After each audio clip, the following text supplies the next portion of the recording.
O persoal do Centro Tutelar de Menores Avelino Montero de Pontevedra preocupado polo futuro do servizo. A Xunta de Galicia decidiu non cubrir 4 prazas de educadores, algo que interpretan como un paso máis na intención que creen que ten o Goberno autonómico de privatizar o centro. O que se está plantexando é a eliminación de postos fundamentais e necesarios no Centro Avelino Montero, levarnos á privatización, co cal, pois o deterioro da calidade desde o noso punto de vista asistencial, pois vai ser notoria.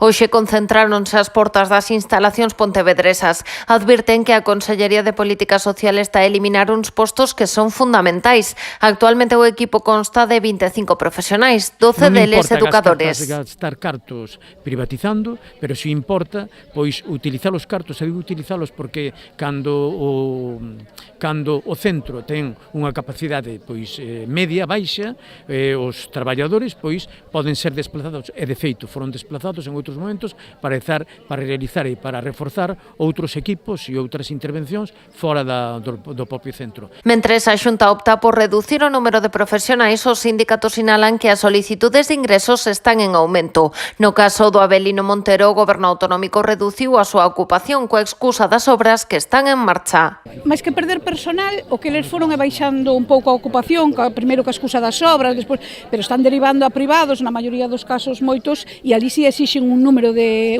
educadores que aquí non teñen. Aquí, por exemplo, en horario nocturno está prestando servicio un subalterno que non é personal adecuado para atender os rapaces, co cual os educadores poden redistribuílos e darlle uso ao centro para que se manteñan os postos de traballo. Así as cousas, das 14 prazas disponibles actualmente no centro hai 6 usuarios, cifra que podería aumentar en calquera momento de existir ingresos por orde xudicial. As necesidades de internamento de menores en Galicia son palpables. Agora mesmo temos informacións que están por riba do 25% os expedientes a maiores que hai este ano respecto do ano pasado. Este xoves os sindicatos presentarán alegacións ante a Consellería de Política Social no que se refire á relación de postos de traballo, unha reivindicación que o persoal agarda que se atenda.